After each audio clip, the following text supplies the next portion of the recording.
Fala, gente boa, sejam bem-vindos de volta ao capítulo 11 de Provérbios. Nós começamos ontem e vamos ficar poucos dias nesse provérbio, que temos muita coisa ainda para ver, mas vamos pegar alguns pontos importantes que saltam aos olhos em meio a tanta coisa boa que tem nesse capítulo, né? Se você puder, leia o capítulo todo, sem dúvida nenhuma, não demora muito tempo.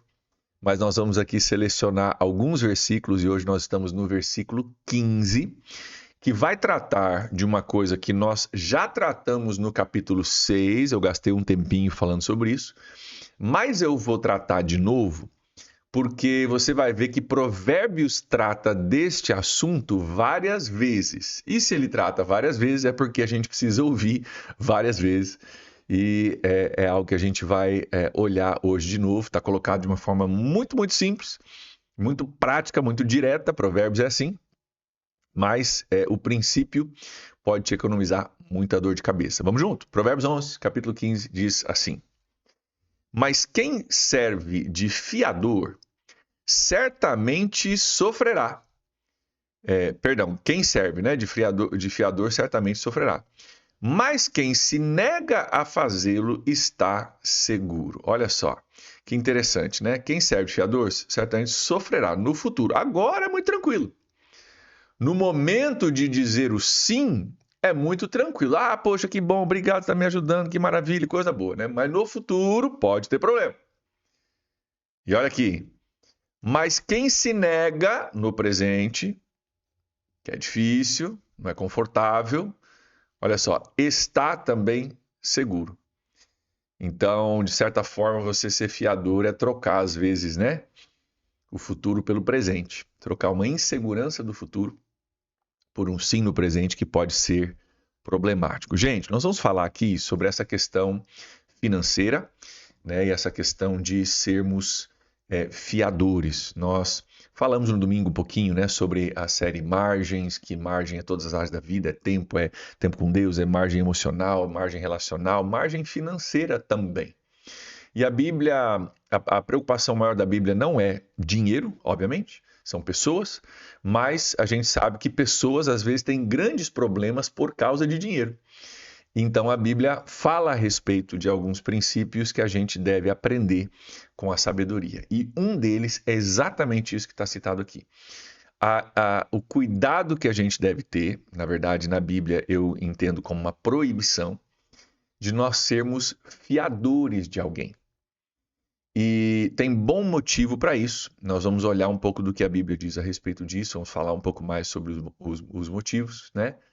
Mas é algo que eu estou insistindo em falar com vocês, porque na nossa cultura é muito comum, né? O Brasil é um lugar de crédito um pouco mais difícil ainda, né?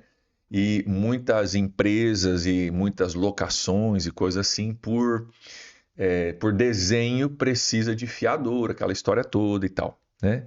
Mas é algo que a gente deve trabalhar o máximo possível para evitar. Por quê? Por quê?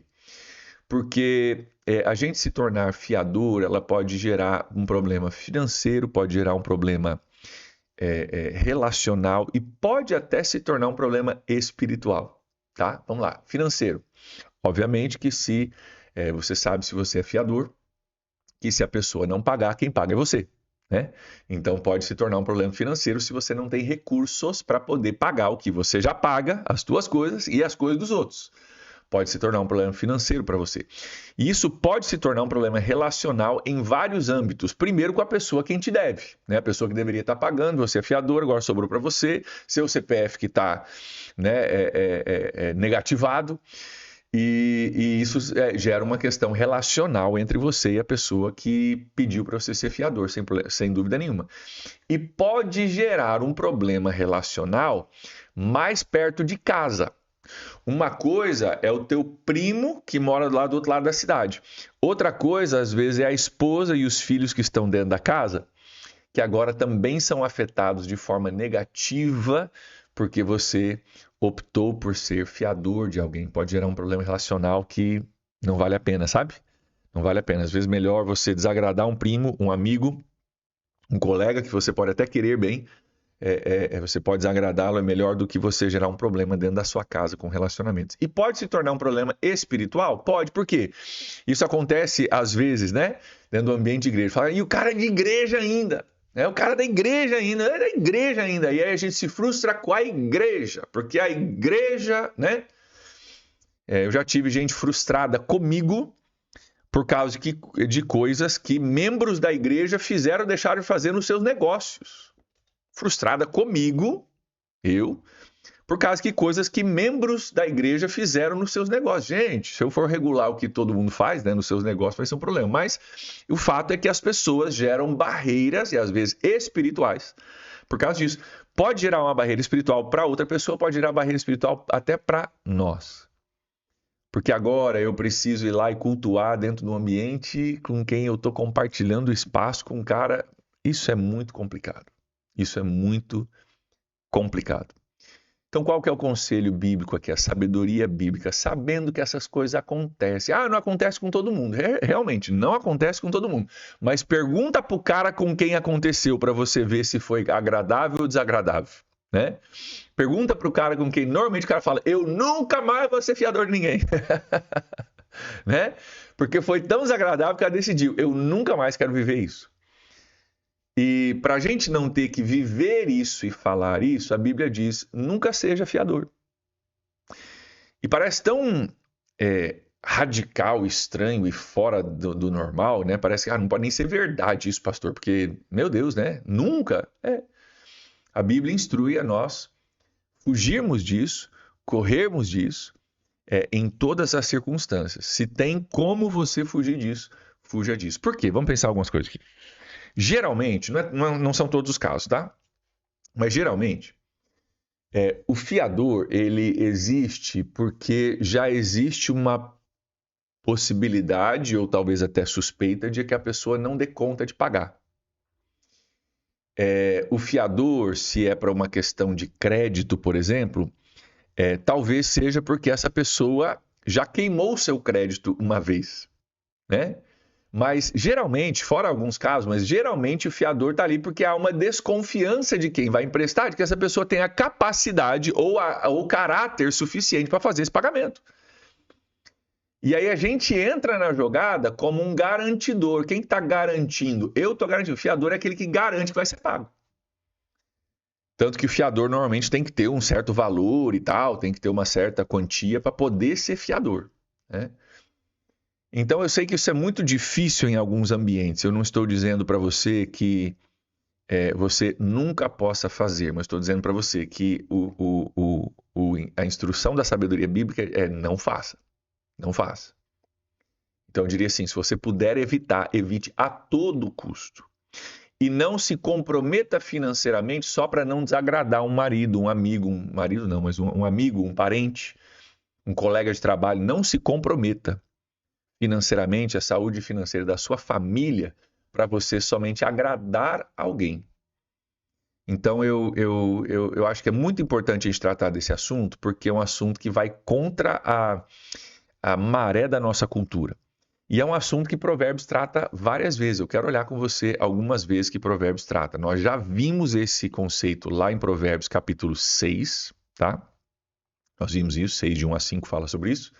Estamos vendo a segunda instância agora, Provérbios 11. Provérbios 17 vai falar sobre isso de novo. 20 vai falar sobre isso de novo. E 22 vai falar sobre isso de novo. 5 vezes aparece essa instrução, ou coisa parecida com essa instrução, né? No livro de Provérbios. Por quê? Porque é uma coisa que custa caro. Custa caro a gente servir de fiador, e isso pode gerar um problema, né, para a nossa família, para a nossa margem financeira, né, que é muito, muito grande. Assumir a dívida, é isso que você está fazendo. Você está assumindo a dívida de uma outra pessoa. Não, mas ela vai pagar. Mas se ela não pagar, quem que assume? Você. É muito, muito arriscado e deve ser evitado a todo custo. Eu já falei isso quando a gente falou sobre Provérbios capítulo 6 e quero frisar aqui de novo. Se você precisa de um motivo para dizer não, diga o seguinte, é o que eu falo. eu tenho uma proibição bíblica, eu tenho um entendimento da Bíblia que me proíbe de ser fiador. Sinto muito, gosto de você, gostaria de ajudar. Aí a Bíblia diz outra coisa: se você pode ajudar, ajuda o cara. Cara, você cuidou bem das suas finanças, você tem margem financeira para ajudar o cara, e o cara tá difícil, né? Cara, às vezes aquela coisa, né? 3 meses de aluguel ou fiador. Cara, paga os 3 meses de aluguel do cara. Se Deus te abençoa, paga os 3 meses de aluguel do cara, mas não entra como fiador. Né? Paga o calção, mas não entra como fiador. Isso a Bíblia diz, pode ajudar, sem dúvida nenhuma, mas fiador é um negócio complicado. Por quê? Porque não é uma coisa prudente, não é uma coisa sábia, porque a tua segurança financeira pode ser comprometida. Né? Como nós falamos, a vida financeira, a vida relacional e às vezes até a vida espiritual. Já tem gente, e queridos, deixa eu abrir um parênteses aqui. Nós não podemos nos tornar pedra de tropeço para outros irmãos na fé, pelo amor de Deus. Né? Um crente que não quita suas dívidas e se torna pedra de tropeço para com outro cristão. Né? Com de fora também, tão ruim quanto, tão mau testemunho quanto. Mas, gente, nós temos que ser gente que paga dívida. Ah, pastor, não consigo pagar. Maravilha, você é o primeiro a bater na porta do cara que você está devendo 8 horas da manhã e falar: cara, eu sei da dívida, eu sei do valor, eu tenho um plano para resolver, o que eu posso fazer é isso. E cumpra o teu plano. Sabe? Gente, não adianta a gente falar de Jesus, querer mostrar um caminho da salvação e não pagar as nossas dívidas. Né? Então, só estou abrindo um parênteses aqui, não é sobre isso hoje, tá? Mas devemos ser pessoas que honram a nossa palavra, tá? Isso não quer dizer que você não possa entrar numa situação financeira de dever e não conseguir pagar. É possível. Mas, cara, eu posso pagar R$100 por mês, mas eu vou pagar.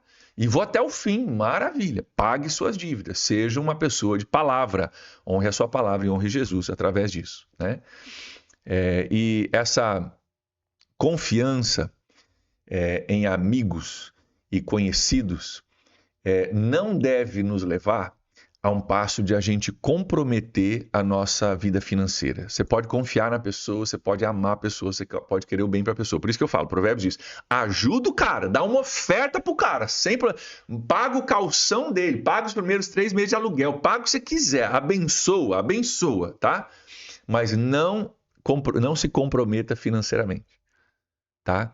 Faça da margem que você tem. A Bíblia diz claramente, também fala sobre isso em Provérbios, vai falar sobre isso, nós vamos estudar. Vai falar sobre isso com relação a emprestar dinheiro. E basicamente o que Provérbios vai dizer é o seguinte: cara, você quer emprestar dinheiro? Você tem sobrando? Você tem margem? Empresta. Só que empresta sabendo assim, se o cara não devolver, você vai ficar bem, ninguém vai passar fome na tua casa. Então empresta e deixa lá. Se o cara devolver, glória a Deus, você tem mais margem, você vai poder emprestar para outra pessoa. Mas não empresta pensando assim: se o cara não me pagar, eu tô ralado. Isso não é empréstimo, isso é se tornar fiador. O empréstimo do cristão, ele é feito a partir da margem financeira que a gente tem. Ele é feito de uma forma que não venha comprometer as minhas finanças, os meus relacionamentos e a minha espiritualidade. Então vamos de novo para o nosso texto, só para a gente encerrar? Olha só. Quem serve de fiador certamente sofrerá. Depois não fala que não sabia, hein? Mas quem se nega a fazê-lo, que não é fácil fazer, está seguro. Queridos, é muito importante que nós vivamos isso e que a gente não confunda com aquilo que a gente vai falar amanhã. Olha só o texto de amanhã, nós vamos falar aqui, ó. Quem faz o bem aos outros, a si mesmo faz. Aí você pode falar: mas pastor, um versículo você fala para não ser fiador, no outro versículo fala para eu fazer o bem aos outros. Fazer o bem aos outros não é ser seguidor, não é ser fiador. Ok? Fazer o bem aos outros é outra história, não é ser fiador, não. Então, a Bíblia é muito clara, mais de 5 vezes, pelo menos, em Provérbios, dizendo: não entre nisso, é uma furada. Livre-se disso como a gazela se livra do caçador, é o que diz Provérbios no capítulo 6, que a gente leu um tempo atrás. Então, quero que você leve isso para o seu coração, leve isso para a sua vida. Se você já está numa situação assim, trabalhe, faça um planejamento para você poder sair dessa situação, ok? Zele por isso, zele pelo seu nome, zele pela sua integridade financeira, sua e da sua família. Isso é muito, muito importante que você faça isso. Ok? Vamos orar? Pai, obrigado pela instrução da tua palavra, que nos ensina até mesmo coisas que às vezes a gente acha que não tem nada a ver com a Bíblia, né? Falar sobre ser fiador ou não ser fiador. Mas a sabedoria da tua palavra se aplica a todas as áreas da nossa vida e não há área que não seja importante para o Senhor. Sabemos, Deus, que o não entender isso tem levado muita gente a sofrimento e angústia e dificuldade. E Deus, nós oramos que o Senhor nos livre disso, em nome de Jesus, a partir da tua sabedoria. Nos livre desse tipo de sofrimento, nos ajuda a sermos obedientes à tua palavra. Nós oramos assim, pedindo a tua bênção sobre esse dia, sobre tudo que vamos fazer. Ó Deus, ser conosco, ser o nosso escudo, nossa fortaleza hoje, nos fortalecendo, nos dando sabedoria e nos usando para a tua glória. Nós oramos em nome de Jesus. Amém. Amém, gente. Um abraço para vocês. Deus abençoe. Nos vemos amanhã. Tchau, tchau.